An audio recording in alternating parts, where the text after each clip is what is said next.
Hello student, मैं संजय चौहान, भूगोल का अध्यापक। हम सौरमंडल में पृथ्वी नामक टॉपिक अध्ययन कर रहे थे, जिसमें हमने पिछले वीडियो के अंदर सौरमंडल के सदस्यों का संरचना के माध्यम से अध्ययन किया और फिर हमने प्रत्येक सौरमंडल के जो सदस्य हैं, जैसे सूर्य है, बुध है, शुक्र है, पृथ्वी है, मंगल है, बृहस्पति है, शनि है, अरुण है, वरुण है, यहाँ तक कि जो उपग्रह हैं, इन सब के बारे में पढ़ा है। और आगे हम सौरमंडल के प्रत्येक जो सदस्य हैं, जिसमें हमने बुध का तो अध्ययन कर लिया है, लेकिन अब अगला जो सदस्य हैं शुक्र ग्रह, उसके बारे में हम विस्तार से अध्ययन करेंगे। तो अपन बच्चों देखते हैं शुक्र ग्रह के बारे में, शुक्र ग्रह की क्या विशेषता है जिसके माध्यम से हम इसका उत्तर निकाल सकें। यदि शुक्र ग्रह की बात करें तो इसका पहला बिंदु बनता है ये पृथ्वी के समान, यह पृथ्वी के सबसे निकटतम ग्रह है। यदि आपसे पूछ लिया जाए बच्चों कि पृथ्वी के सबसे निकटतम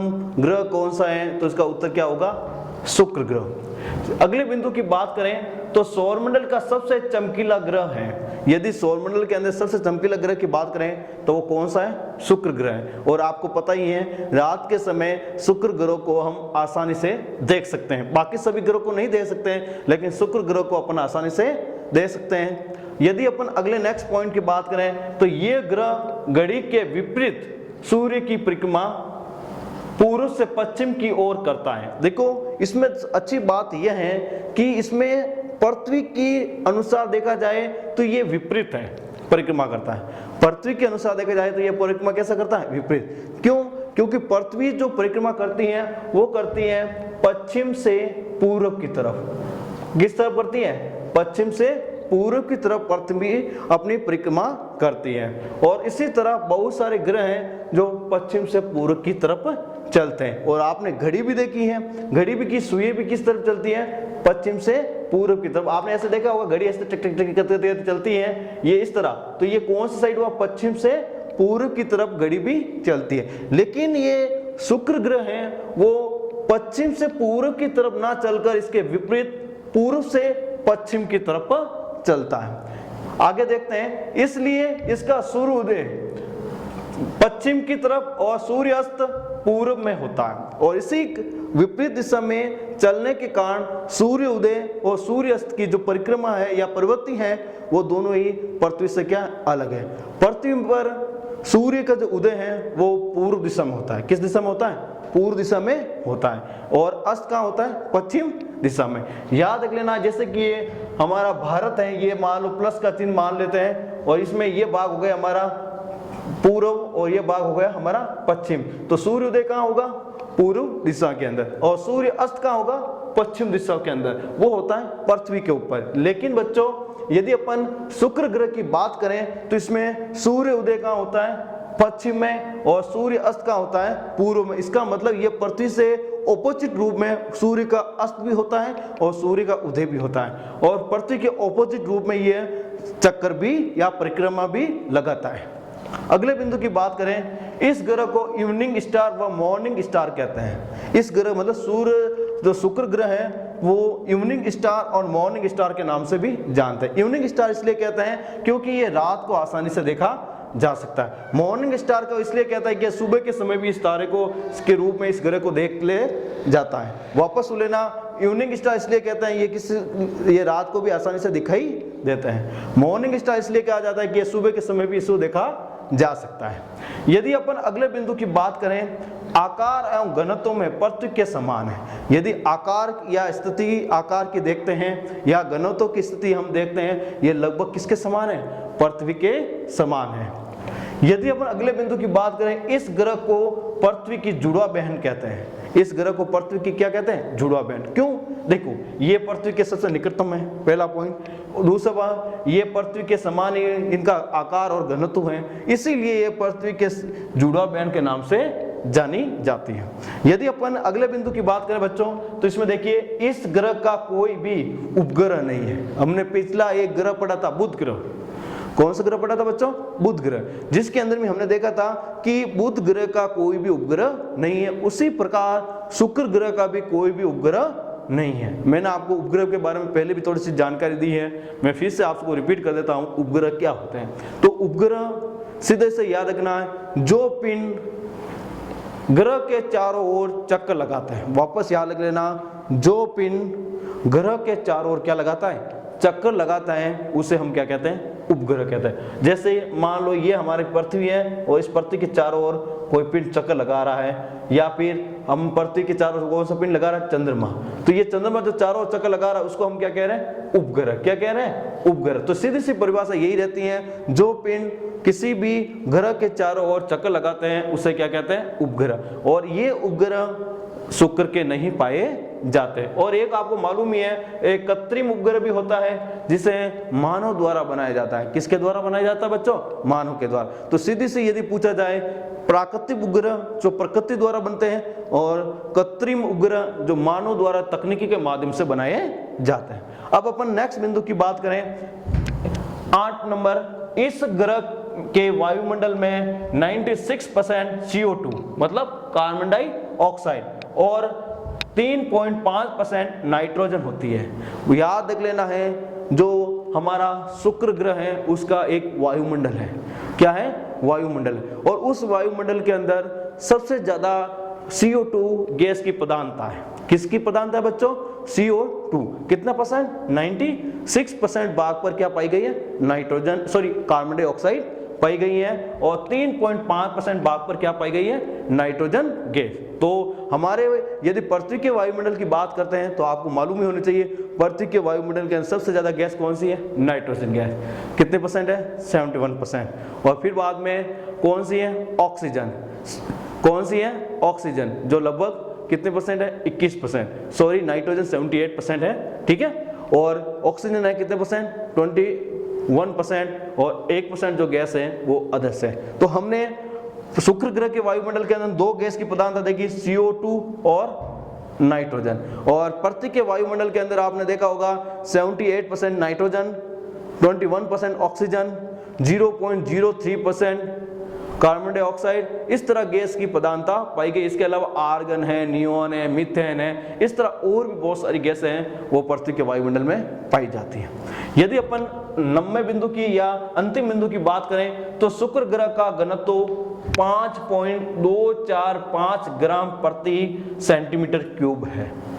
याद रखना बच्चों, यदि आपसे पूछ लिया जाए शुक्र ग्रह का घनत्व क्या है तो सीधा याद रखना 5.245 ग्राम प्रति सेंटीमीटर क्यूब है। याद रख लेना, चाहे कोई भी ग्रह हो उसका यदि घनत्व पूछा जाए तो उसकी यूनिट क्या है, तो ग्राम प्रति सेंटीमीटर क्यूब। ग्रह की घनत्व की ज्ञात करने की यूनिट कौन सी है, वापस देख लेना, ग्राम प्रति सेंटीमीटर क्यूब। ये है घनत्व ज्ञात करने की किसी ग्रह की यूनिट। तो बच्चों, हमने शुक्र ग्रह की पूर्ण रूप से पूरी विशेषता पढ़ ली है। हमने देखा कि शुक्र ग्रह लगभग पृथ्वी के समान ही है, इनका घनत्व आकाश समान है, इसलिए इसे जुड़वा बहन भी कहते हैं। इसे evening star and morning star के नाम से भी जानते हैं। इसके कोई उपग्रह नहीं है। इसके वायुमंडल में 2 गैस की प्रधानता है, CO2 और N मतलब नाइट्रोजन। तो इस तरह हम अगले ग्रह की बात करें, उसका नाम है हमारा पृथ्वी। कौन सा है, पृथ्वी ग्रह। यदि पृथ्वी की बात करें तो ये सौरमंडल के यदि संरचना में देखा जाए तो क्रम के रूप में ये तृतीय महत्वपूर्ण ग्रह है। पहला कौन सा हुआ, बुध ग्रह। कौन सा हुआ, बुध ग्रह। दूसरा शुक्र ग्रह, और तृतीय कौन सा हुआ, पृथ्वी ग्रह। तो इस पृथ्वी ग्रह इन सौरमंडल के सभी ग्रहों से महत्वपूर्ण ग्रहों में से एक है। क्यों, क्योंकि जीवन की जितनी भी संभावनाएं हैं वो सब किस ग्रह पर देखने को मिलती हैं, पृथ्वी पर मिलती हैं, बाकी किसी ग्रह पर देखने को नहीं मिलती। तो आज हम नेक्स्ट जो ग्रह है पृथ्वी क्या देखते हैं इसके बारे में। तो इसका पहला बिंदु देखते हैं बच्चों, ये सौरमंडल का एकमात्र ग्रह है जिस पर जीवन है। ये सौरमंडल का एकमात्र ग्रह है जिस पर क्या है बच्चों, जीवन है। आपने पढ़ा है बुध ग्रह, शुक्र ग्रह, बृहस्पति, शनि, अरुण, वरुण, इनका आगे पढ़ोगे, लेकिन बुध और शुक्र पढ़ा जिसके ऊपर कोई प्रकार का जीवन नहीं है। लेकिन जीवन एकमात्र पाया जाता है तो कौन से पर पाया जाता है, पृथ्वी के ऊपर ही, बाकी किसी ग्रह पर नहीं होता है। दूसरे बिंदु की बात करें, ये पृथ्वी अपने अक्ष पर 23.5 डिग्री झुकी हुई है। कितनी झुकी हुई है, 23.5 डिग्री अपने अक्ष पर झुकी हुई है। और 23.5 डिग्री अपने अक्ष पर झुकी होने के कारण ही पृथ्वी के ऊपर तापमान का समान प्रवृत्ति देखने को मिलती है। यदि आपको मैं यदि डायग्राम के माध्यम से यदि मैं बताता हूं तो देखिए, ये हमारी पृथ्वी है, इस पृथ्वी को कितने डिग्री झुकाया हुआ बताया गया? 23.5 डिग्री। कितने? 23.5 डिग्री। तो आपको यदि ग्लोब को यदि इसी तरह से बनाना है पृथ्वी के समान, तो 23.5 डिग्री कैसे झुकाएंगे वो आपको मैं बताता हूं। ये देखिए, पृथ्वी यहां से अपन देखते हैं तो पूर्ण रूप से 180 डिग्री का कोण बनाती है। कितने डिग्री का बनाती है? 180 डिग्री। और यदि अपन पश्चिम से पूर्व की तरफ भी देखते हैं तो कितने डिग्री का कोण बनाती है? 180 डिग्री। क्योंकि कहीं इस चाहे उत्तर से दक्षिण की तरफ यदि रेखा खींचे तो भी 180 डिग्री का कोण रहेगा, या पूर्व से पश्चिम की तरफ खींचेंगे तो भी 180 डिग्री का कोण रहेगा। और यदि इस चारों को इस तरह प्लस का चिन्ह बना दिया जाए और उसके बाद में इसको यदि देखा जाए तो ये कितने की डिग्री के कोण बन गए? 90 डिग्री। 1 2 3 4। और आपको मालूम ही है पूरी पृथ्वी की जो मान है वो 360 डिग्री है। कितना है? 360 डिग्री पूरी पृथ्वी का मान है। अब 360 के अंदर ये हो गई 90, तो 90 के अंदर कितना डिग्री झुकाना आपको? 23.5। तो 90 में से आपको यहाँ से आपको जो प्रकार या की सहायता से या चंदे की सहायता से आप 23.5 डिग्री का या कोण बनाते से, ये हो गई कितने डिग्री? 23.5 डिग्री का कोण हो गया। कितने डिग्री का कोण हो गया? 23.5 डिग्री का कोण हो गया। और इस कोण को इस तरह सीधा आप मिला दो और फिर इस सारे कोणों को आप क्या कर दो? साफ कर दो बच्चों। और साफ करने के बाद एक पृथ्वी के अंदर क्या आ जाएगा? 23.5 डिग्री का झुकाव आ जाएगा। कितने डिग्री का? 23.5 डिग्री का क्या आ जाएगा? झुकाव। जैसे ये आ गया, ये ऐसे सीधा ग्लोब को ऐसे लगाकर फिर स्टैंड ऐसे बना दी जाती है तो ये ग्लोब आगे की तरफ झुका हुआ मिलेगा। इस तरह 23.5 डिग्री का झुकाव आ जाता है। और कोण कितने डिग्री का बनता? फिर ये पृथ्वी कितने डिग्री का कोण बनेगा ऐसे? तो ये बनेगा जो कोण होगा वो 66.5 डिग्री का होगा। कितना डिग्री का होगा? 66.5। तो बच्चों एक बात याद रख लेना है, पृथ्वी का झुकाव कितना डिग्री है?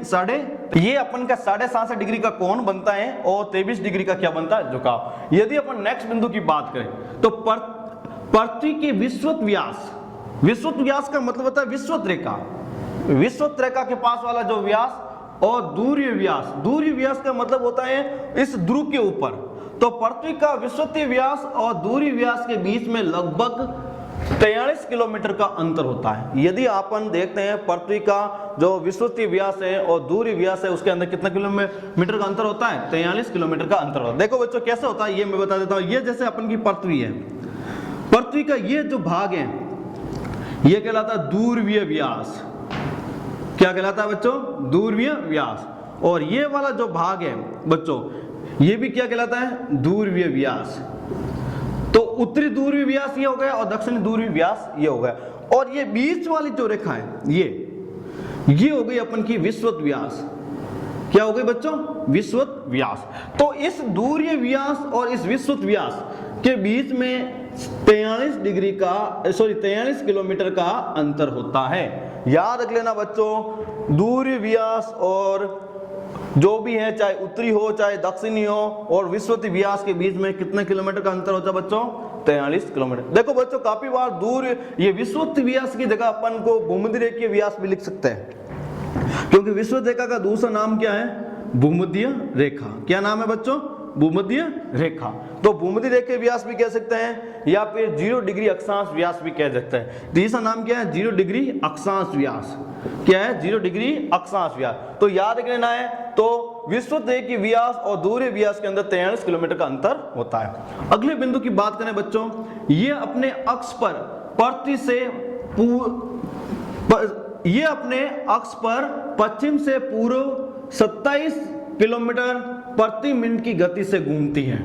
याद रख लेना, पृथ्वी अपने अक्ष पर, अक्ष का मतलब होता है जो जड़ होती है पृथ्वी के वहां से, तो ये अपने अक्ष पर पश्चिम से पूर्व की ओर 27 किलोमीटर प्रति मिनट, 27 किलोमीटर प्रति मिनट की गति से क्या होती है? घूमती है। अब मैं बताता हूं कैसे बच्चों। जैसे एग्जाम्पल के रूप में ये हमारी पृथ्वी है। क्या है? पृथ्वी है। देखो ऐसे घूमते हैं तो वो अपना अक्ष नहीं होगा, अक्ष नहीं होगा। और जबकि ये पेन में इस तरह घुमा रहा हूं, जैसे ये नुक्के पर घुमा रहा हूं ऐसे, तो ये क्या हो गया? अक्ष हो गया। क्या हो गया? तो पृथ्वी अपने अक्ष पर 27 किलोमीटर प्रति मिनट, 27 किलोमीटर प्रति मिनट पश्चिम से पूर्व की ओर घूमती है। किससे घूमती है? पश्चिम से पूर्व की ओर घूमती है। और ये एक चक्कर 23 घंटे 56 मिनट 4 सेकंड में पूरा करती है। और अपने इस अक्ष पर घूमती हुई ये पृथ्वी एक चक्कर कितने घंटे में पूरा करती है? 23 घंटे 56 मिनट और 4 सेकंड, अर्थात 24 घंटे में। और आपको मालूम है जब 24 घंटे पूरे होते हैं तो क्या बनता है? एक दिन। तो पृथ्वी अपने अक्ष पर एक दिन में एक चक्कर पूरा करती है, जिसमें एक दिन तो बनता है, साथ में 12 घंटे या की रात और 12 घंटे का दिन बनता है। और कभी कभी जब सूर्य की स्थिति विषुवत रेखा पर हो तो 12 घंटे का दिन, 12 घंटे की रात होती है। यदि विषुवत रेखा से दूर हो तो दिन और रात के अंदर थोड़ा बहुत घंटे के अंदर अंतर हो जाता है। तो अपन याद रख लेना है कि पृथ्वी अपने अक्ष पर 27 किलोमीटर प्रति मिनट की दर से जब घूमती है तो एक चक्कर पूरा कितने मिनट में या कितने घंटे में करती हैं? तो 23 घंटे 56 मिनट और 4 सेकंड। अब अगली बात करते हैं बिंदु की बच्चों, जल की उपस्थिति, जल की पर्जन्यता के कारण पृथ्वी को नीला ग्रह कहता है। और यहाँ पर जल पर्जन्य का मतलब पाया जाने के कारण इसको क्या कहा जाता है? नीला ग्रह। क्यों कहा जाता है? यदि आसमान से यदि पृथ्वी को नीचे देखते हैं तो जल का रंग कैसा दिखाई देता है? नीला रंग दिखाई देता है। कैसा दिखाई देता है? नीला रंग। इसलिए पृथ्वी को भी क्या कहा गया? नीला ग्रह कहा गया। क्या कहा गया?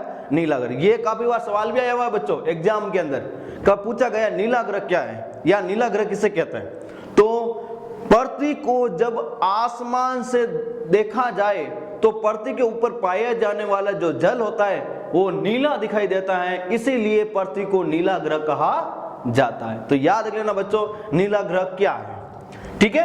अब ये देखिए पृथ्वी के ऊपर जल का पाए जाने के कारण इसे क्या कहा जाता है? नीला ग्रह कहा जाता है। फिर अगला बिंदु देखते हैं, पृथ्वी का एकमात्र उपग्रह चंद्रमा है। पृथ्वी का एकमात्र उपग्रह कौन सा है? चंद्रमा है। मैंने आपको पहले ही बताया था बच्चों कि बुध ग्रह का कोई उपग्रह नहीं है, शुक्र ग्रह का उपग्रह नहीं है, लेकिन पृथ्वी का एकमात्र उपग्रह कौन सा है? चंद्रमा है। कौन सा है? चंद्रमा। ये याद आपको रखना है। यदि अपन अगले बिंदु की बात करें, पृथ्वी को सूर्य की परिक्रमा पूरा करने में 365 दिन 5 घंटे 48 मिनट और 46 सेकंड का समय लगता है। अब देखो बच्चों पहले हमने क्या पढ़ा था? अपने अक्ष पर चक्कर लगाते उसे कहते हैं अपन घूर्णन गति। क्या कहते हैं बच्चों? घूर्णन गति। याद रख लेना बच्चों, जो अपने अक्ष पर चक्कर लगाते हैं उसको हम क्या कहते हैं? घूर्णन गति। और जो अपने अक्ष पर ना होकर किसी भी तारे के चारों ओर एक परिक्रमा लगाती है, चक्कर लगाती है, उसे परिक्रमण काल कहलाता है या परिक्रमण कहलाता है। क्या कहलाता है बच्चों? परिक्रमण। तो याद रख लेना है कि घूर्णन गति में पृथ्वी अपने अक्ष पर ही घूमती है, लेकिन परिक्रमण काल में या परिक्रमा में पृथ्वी किसी भी पिंड के चारों ओर क्या लगाती है? ऐसे चक्कर लगाती है। और वो चक्कर 365 दिन 5 घंटे 48 मिनट 46 सेकंड के अंदर समय लगता है। और इसी तरह एक वर्ष बन जाता है। कितना बन जाता है? एक वर्ष। मतलब एक वर्ष के अंदर पृथ्वी सूर्य के चारों ओर अपना एक चक्कर पूरा कर लेती है। इसी तरह एक वर्ष का समय बन जाता है। यदि बच्चों आपको देखते हैं तो यदि सीधी बात में देखते हैं तो पृथ्वी को पूरा सूर्य के चारों ओर चक्कर लगाने में 365 दिन लगते हैं। कितना लगता है बच्चों? 365 दिन इस तरह। लेकिन अपन इस तरह नाम लिखकर कैसे लिख दिए? 365 दिन 5 घंटे 48 मिनट और 46 सेकंड, जो भूगोल की भाषा के अनुसार एक्यूरेट समय बताया जाता है। यदि अपन बच्चों नेक्स्ट बिंदु की बात करें, पृथ्वी अपने अक्ष पर झुके होना, पृथ्वी अपने अक्ष पर झुका होना। और पृथ्वी अपने अक्ष पर कितने डिग्री झुकी हुई है बच्चों? यहाँ पर हमने पहले पर समझा था 23.5 डिग्री। कितने डिग्री? 23.5। अपने अक्ष पर झुके होना और सूर्य की सापेक्ष स्थिति में परिवर्तन के कारण यह ऋतु परिवर्तन देखने को मिलता है। और पृथ्वी अपने अक्ष पर झुकी हुई है और सूर्य सापेक्ष स्थिति मतलब अपनी स्थिति के वही रहती है, लेकिन पृथ्वी उसके चारों ओर घूमने के कारण उसकी स्थिति में क्या आ जाता है? परिवर्तन आ जाता है। क्या आ जाता है? परिवर्तन। जैसे बच्चों मैं आपको यह बता देता हूं आपको किस तरह होता है। यहां पर देखते हैं तो ये हमारी पृथ्वी है और ये हमारा सूर्य है। क्या है? सूर्य। और आपको मालूम ही है पृथ्वी सूर्य के चारों ओर क्या लगाती है? चक्कर लगाते हैं। जबकि सूर्य क्या होता है? एक ही जगह स्थित होता है। एक ही जगह क्या होता है? स्थित होता है। लेकिन अपन को जब देखते हैं तो सूर्य घूमता हुआ दिखाई देता है और पृथ्वी स्थिर लगती है, क्योंकि हम वहां स्थित हैं। ठीक है, जैसे आपने एक उदाहरण में समझाता हूं, आप बस में जाते हो, क्या जाते हो? बस में जाते हो। बस आगे चलती है और वस्तु क्या जाती है? पीछे। उसका कारण क्या है, आप उसके साथ आ रहे हो इसलिए वो चीज क्या दिख रही है अपन को, पीछे दिख रही है। तो सूर्य की जो सापेक्ष स्थिति और पृथ्वी का कितना डिग्री का कोण, 23.5 डिग्री का कोण है, जिसके कारण वहां पर क्या आता है, ऋतु में क्या आता है, परिवर्तन आता है। और ऋतु में क्या आता है, परिवर्तन। आपको मालूम ही है ये रेखा अपन की क्या हो गई, भूमध्य रेखा, और ये हो गई अपन की कर्क रेखा, और ये अपन हो गई मकर रेखा। ये हो गई अपन की कौन सी, कर्क रेखा, ये हमारी कौन सी, भूमध्य रेखा, और ये हमारी कौन सी हो गई, मकर रेखा। इसको अपन ले सकते 0 डिग्री, इसको लेते 23.5 डिग्री, और इसको भी लेते 23.5 डिग्री। ये उत्तरी गोलार्ध और ये दक्षिणी गोलार्ध। इस तरह अपन देखते हैं। और सूर्य क्या होता है, एक जगह स्थिर होता है ऐसे, लेकिन जब पृथ्वी इस तरह चारों ओर इसके चक्कर लगाती है, इस तरह चारों ओर क्या लगाती है, चक्कर, तो कभी सूर्य भूमध्य रेखा पर सीधा होता है, क्या होता है, सूर्य भूमध्य रेखा पर सीधा होता है, और कभी सूर्य कर्क रेखा पर सीधा होता है, और कभी सूर्य मकर रेखा पर क्या होता है, सीधा होता है। जब सूर्य कर्क रेखा पर सीधा चमकता है उस समय भारत में गर्मी का मौसम होता है। भारत के अंदर किसका मौसम होता है, गर्मी का मौसम, ठीक है।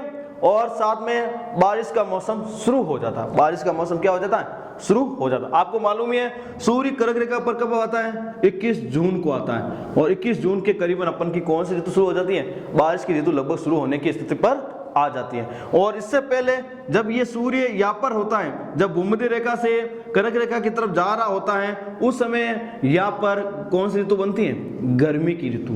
कौन सी ऋतु बनती है बच्चों, गर्मी की ऋतु। याद रखना, जब भूमध्य रेखा से सूर्य कर्क रेखा की तरफ दिखता है बढ़ता हुआ, उस समय गर्मी की ऋतु होती है। और जब सूर्य कर्क रेखा पर 21 जून को सीधा चमकता है, उसके बाद कौन सी ऋतु बनती है, वर्षा ऋतु। कौन सी ऋतु बनती है, वर्षा ऋतु। और जैसे ही सूर्य वापस भूमध्य रेखा से सीधे मकर रेखा की तरफ बढ़ता है, किस रेखा पर, मकर रेखा की तरफ बढ़ता है, उस समय कौन सी ऋतु हो जाती है, शरद ऋतु। कौन सी ऋतु हो जाती है बच्चों, शरद ऋतु। तो इस तरह पृथ्वी के ऊपर झुकाव और सूर्य की सापेक्ष स्थिति के कारण सर्दी, गर्मी, वर्षा जैसी ऋतु का क्या होता है, निर्माण होता है। आगे अपन देखते हैं, अगला पॉइंट, नंबर पॉइंट है, सबसे अधिक चमकीला तारा साइरस पृथ्वी से 9 वर्ष दूरी पर स्थित है। यदि अपन देखते हैं पृथ्वी के सबसे निकटतम तारा कौन सा है, सूर्य है। पृथ्वी के सबसे निकटतम तारा कौन सा है बच्चों, सूर्य है।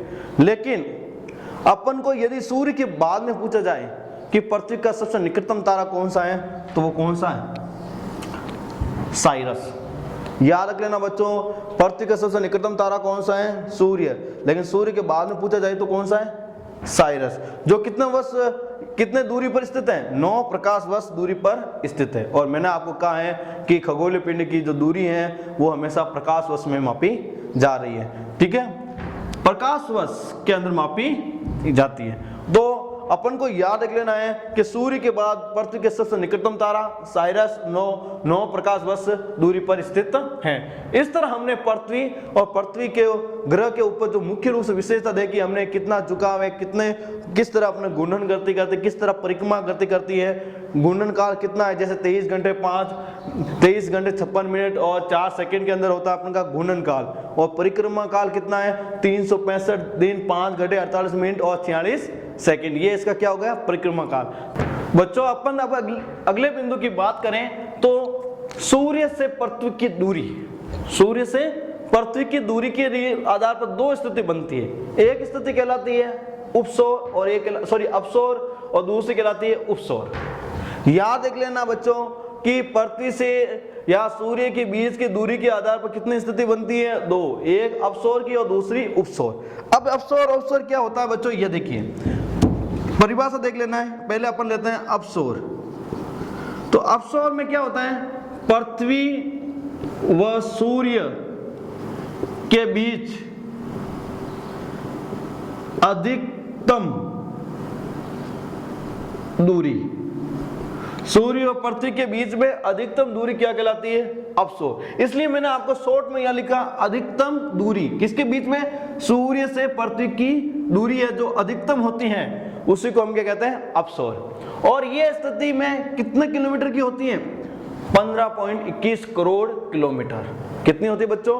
15.21 करोड़ किलोमीटर, जो कब बनती है? 4 जुलाई को बनती है। यदि आपसे बच्चों पूछ लिया जाए अपसौर की स्थिति कब बनती है, तो 4 जुलाई को अपसौर की स्थिति देखने को मिलती है। अगले बिंदु की बात करें बच्चों, न्यूनतम दूरी क्या है? उपसौर। तो इसकी परिभाषा क्या बनती है बच्चों? देखिए, जैसे उपसौर लिखा मैंने, तो इसमें बनती है पृथ्वी व सूर्य के बीच, जहां हमने पहले अधिकतम लिया था वहां पर क्या हो जाएगा अब? न्यूनतम दूरी। क्या है? न्यूनतम दूरी क्या कहलाती है? उपसौर। क्या कहलाती है?